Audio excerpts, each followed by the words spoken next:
soul. Welcome. Moving into Chapter 10, the three modes of nature, which was an article Sri Aurobindo first published in the Arya on the 15th of September, 1915, substantially revised, of course, around 1932, and touched upon again in the early 40s, we guess. Now, as he has revised the chapters that we've looked at so far, he's inserted breaks in the flow of his argument. Sometimes those breaks are far apart, and sometimes they're close upon each other. We thought of when best to talk about the Sankhya system and its philosophy. And I think rather than do it tonight, we'll read through to the break and talk about the Sankhya system before our next session a week from today. We'll touch upon some things as we go, but mostly tonight we're going to read the beautiful language of Sri Aurobindo. Chapter 10, the three modes of nature. To transcend the natural action of the lower Prakriti is indispensable to the soul if it is to be free in itself and free in its works. Harmonious subjection to this actual universal nature, a condition of good and perfect work for the natural instruments, is not an ideal for the soul, which should rather be subject to God and his Shakti, but master of its own nature. As agent, or as channel of the Supreme Will, it must determine by its vision and sanction or refusal the use that shall be made of the storage of energy, the conditions of environment, the rhythm of combined movement which are provided by Prakriti for the labor of the natural instruments, mind, life, and body. But this inferior nature can only be mastered if she is surmounted and used from above. And this can only be done by a transcendence of her forces, qualities, and modes of action. Otherwise, we are subject to her conditions and helplessly dominated by her, not free in the spirit. So already he's alluded to conclusions that Sankhya has reached, that if we attempt to achieve perfection of the elements of our nature according to their own structure, according to the qualities that are embedded in them, then it will always be imperfect and is not sufficient even if you take it to its utmost. The balance that nature can achieve is not conditioned on the nature of the divine conscious power. Rather, it is conditioned on the elements of ignorance, ordinary nature. So, Sri Aurobindo says, for the soul, it can't be subject to nature. For it to achieve sovereignty, it means that it must transcend. It must overtop nature and use nature as if from above. Read it again. But this inferior nature can only be mastered if she is surmounted and used from above. So it isn't that it's going to be extirpated, that the gunas, as we'll come to see, are going to be eradicated. It isn't that Prakriti is going to be somehow got rid of, but the higher nature must descend into the lower. There must be a union of the two in some sense, But until you get the transcendence, no union can be effected. No descent of the higher nature can come until one has transcended the lower nature. Then one can find the enginery by which the higher descends. So first one must be free.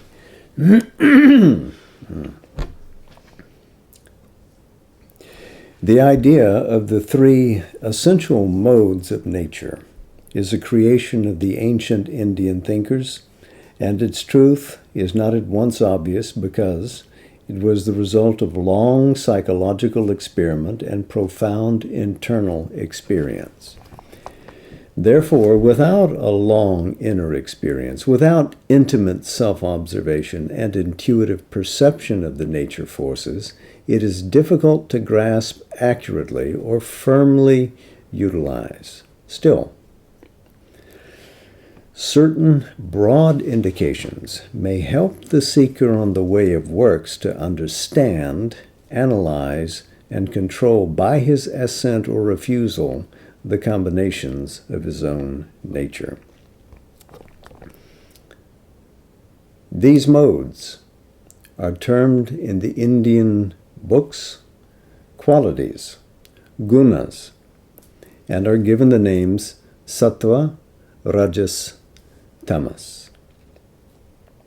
Sattva is the force of equilibrium and translates in quality as good and harmony and happiness and light. Rajas is the force of kinesis and translates in quality as struggle and effort, passion and action. Tamas is the force of inconscience and inertia and translates in quality as obscurity and incapacity and inaction. Ordinarily used for psychological self-analysis, these distinctions are valid also in physical nature. Each thing and every existence in the lower Prakriti contains them, and its process and dynamic form are the result of the interaction of these qualitative powers. Now again, next week we'll talk about this a good bit more, look at some of the actual history involved and how it developed from one phase of interpretation of nature to another. But this should be seen straightforwardly, that what is true of the individual is also true of the cosmic. That whether we're talking about a person's combined nature, that he has a mind like this, an emotional being like that, and a physical body that looks like this, all three are combinations of all of these gunas. There is no particle in the physical universe, in the mental or emotional worlds, that is not constructed of all the gunas.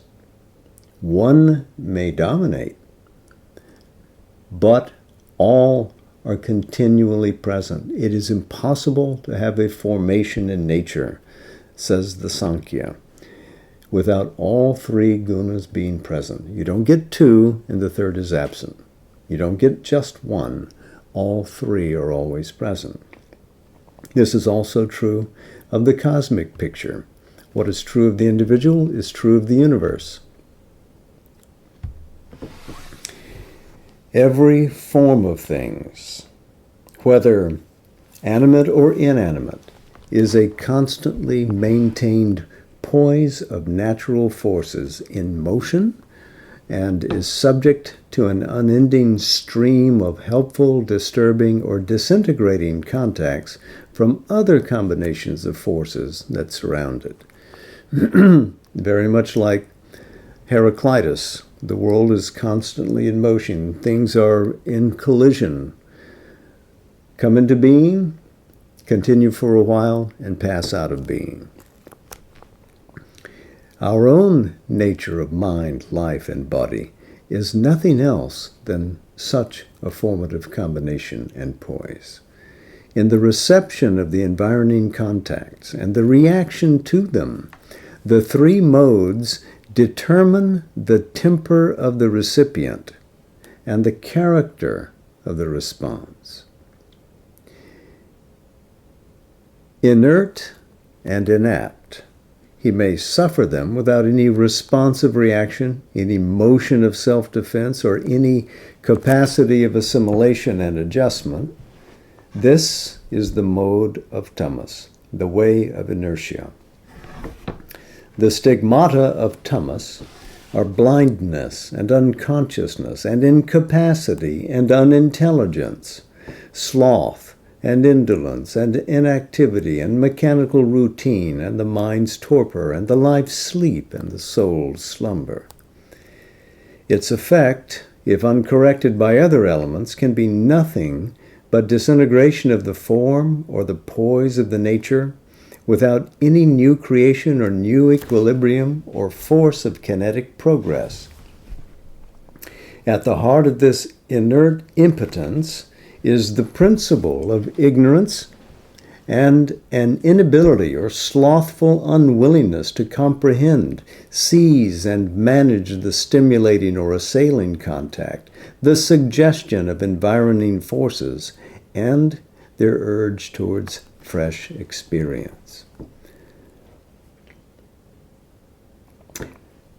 So, all in nature, everything that we know is the formation of Prakriti. We know nothing else until we have come to see what we are as the Purusha, as the witness, as the free soul. All that we experience and all that we know is nature, is Prakriti. And this is the first element that he discusses, the very foundation, tamas. On the other hand, the recipient of nature's contacts, touched and stimulated, solicited or assailed by her forces, may react to the pressure or against it. She allows, encourages, impels him to strive, to resist, to attempt, to dominate or engross his environment, to assert his will, to fight and create and conquer. This is the mode of rajas, the way of passion and action and the thirst of desire. Struggle and change and new creation, victory and defeat and joy and suffering and hope and disappointment are its children, and build the many-colored house of life in which it takes its pleasure. But its knowledge is an imperfect or a false knowledge, and brings with it ignorant effort, error, a constant misadjustment, pain of attachment, disappointed desire, grief of loss, and failure. The gift of rajas is kinetic force, energy, activity, the power that creates and acts and can overcome. But it moves in the wrong lights, or the half-lights of the ignorance, and it is perverted by the touch of the asura, rakshasa, and pishacha. The arrogant ignorance of the human mind and its self-satisfied perversions and presumptuous errors, the pride and vanity and ambition, the cruelty and tyranny and beast wrath and violence, the selfishness and baseness and hypocrisy and treachery and vile meanness, the lust and greed and rapacity, the jealousy, envy, and bottomless ingratitude that disfigure the earth nature are the natural children of this indispensable but strong and dangerous turn of nature.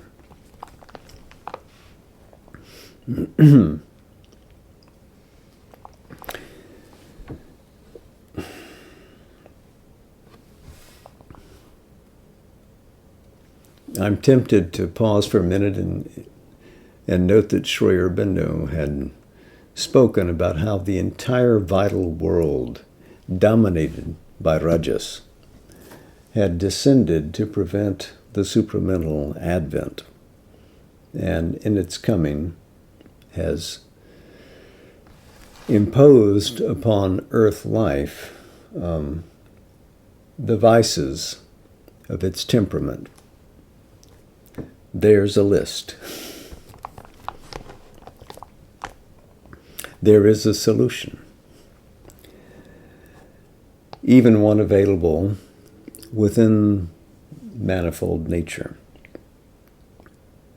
But the embodied being is not limited to these two modes of Prakriti. There is a better and more enlightened way in which he can deal with surrounding impacts and the stream of the world forces.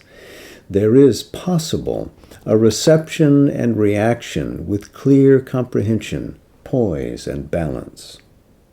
This way of natural being has the power that, because it understands, sympathizes. It fathoms and controls and develops nature's urge and her ways. It has an intelligence that penetrates her processes and her significances and can assimilate and utilize. There is a lucid response that is not overpowered, but adjusts, corrects, adapts, harmonizes, elicits the best in all things. This is the mode of sattva, the turn of nature that is full of light and poise, directed to good, to knowledge, to delight and beauty, to happiness, right understanding, right equilibrium, right order. Its temperament is the opulence of a bright clearness of knowledge and a lucent warmth of sympathy and closeness, a fineness and enlightenment, a governed energy and accomplished harmony and poise of the whole being is the consummate achievement of the sattvic nature.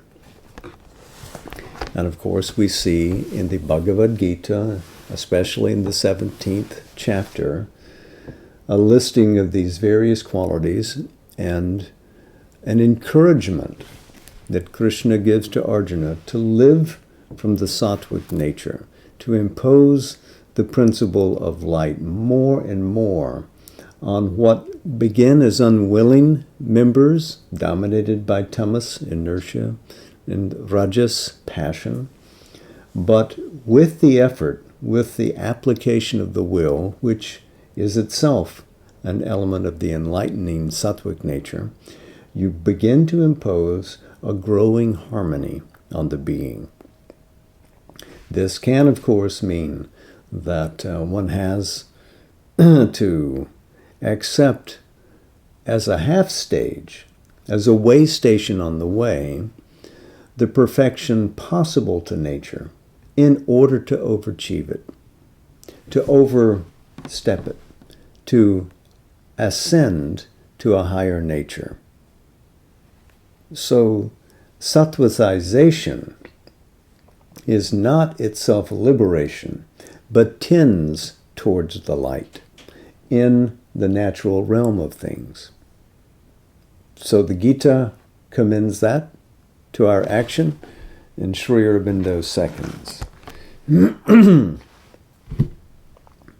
But back to the nature of nature, no existence is cast entirely in the single mold of any of these three modes of the cosmic force.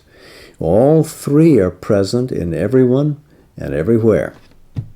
There is a constant combining and separation of their shifting relations and interpenetrating influences. Often a conflict, a wrestling of forces, a struggle to dominate each other. All have in great or in small extent or degree, even if sometimes in a hardly appreciable minimum, their sattvic states and clear tracks or inchoate tendencies of light, clarity, and happiness, fine adaptation and sympathy with the environment, intelligence, poise, right mind, right will and feeling, right impulse, virtue, order. All have their rajasic moods and impulses, and turbid parts of desire and passion and struggle, perversion and falsehood and error, unbalanced joy and sorrow, aggressive push to work and eager creation, and strong or bold or fiery or fierce reactions to the pressure of the environment and to life's assaults and offers. All have their tamasic states and constant obscure parts, their moments or points of unconsciousness, their long habit or their temporary velleities of weak resignation or dull acceptance, their constitutional feeblenesses or movements of fatigue, negligence, and indolence, and their lapses into ignorance and incapacity, depression and fear and cowardly recoil or submission to the environment and to the pressure of men and events and forces. Each one of us is sattvic in some directions of his energy of nature, or in some parts of his mind, or character. In others, rajasic, tamasic in others. According as one or other of the modes usually dominates his general temperament and type of mind and turn of action, it is said of him that he is the sattvic, the rajasic, or the tamasic man. But few are always of one kind, and none is entire in his kind. The wise are not always or wholly wise. The intelligent are intelligent only in patches. The saint suppresses in himself many unsaintly movements, and the evil are not entirely evil. The dullest has his unexpressed or unused and undeveloped capacities. The most timorous his moments or his way of courage. The helpless and the weakling, a latent part of strength in his nature. The dominant gunas are not the essential soul type of the embodied being, but only the index of the formation he has made for this life or during his present existence, and at a given moment of his evolution in time. So we've come to the break. We should note here that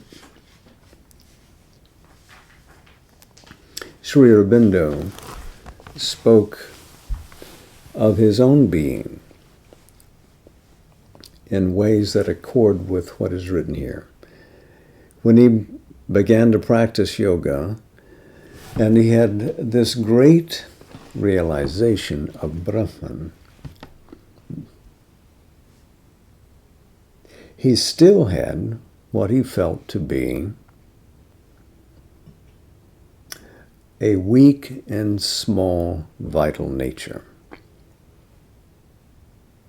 more tamasic than not. When he came to Pondicherry and took that place as his cave of tapasya and began to develop what we call the integral yoga, he found the means by which, through the application of his will, he could expand and greaten the vital nature until it became conterminous with the universe. It became very large. And one could feel the force of Sri Aurobindo's vital presence far away. In fact, Mother spoke about feeling the shock of his subtle physical being. But too, she recognized the enormity of the vital power that was stored in him. So it didn't simply become rajasic, but some divine conversion was occurring in him because he found that initial freedom from subjection to nature and no longer identified with the prakriti of his being. So that silent, and as a witness, and then as Anumantra, as the one who imposes sanction. He chose to draw energies and light from above and bring them down into his being, and step by step to expand. So, his yoga was a laboratory in which he was testing these theories of whether we can contact the higher nature, para prakriti, the chit shakti, and draw it down into the physical, the vital, and the mental being so far as they could accept. He took his time. Sometimes he would move a little more quickly than nature could permit, and there would be a relapse back to an old condition. Nature is gravid and seeks its former empire if it feels unsure about itself. But over a period of time, he could slowly change his nature. This was the effect of his sadhana, applied throughout. It was an integral yoga that he practiced, a work that was done at every level of his being. He didn't stop simply because he realized the self, or Brahman. He took the engine, the energy, the power of that consciousness and brought it into the field of the triple gunas, the three modes of nature, and used that power to begin the process of transformation. I think next time we'll begin with the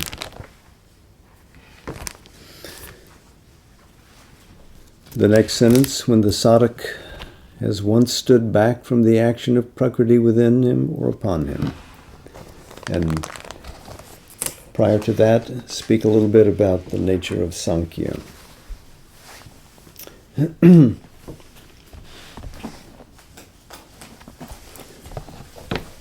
In Book 1, the Book of Beginnings, in Canto 5, the Yoga of the Spirit's Freedom and Greatness, there's a section that could well be pinned to some of these insights. Beginning with the release of the consciousness from thraldom to nature. All was uncovered to his seelless eye. A secret nature stripped of her defense, once in a dreaded half-light formidable, overtaken in her mighty privacy, lay bare to the burning splendor of his will. In shadowy chambers lit by a strange sun, and opening hardly to hidden mystic keys, her perilous arcanes and hooded powers confessed the advent of a mastering mind, and bore the compulsion of a time-born gaze.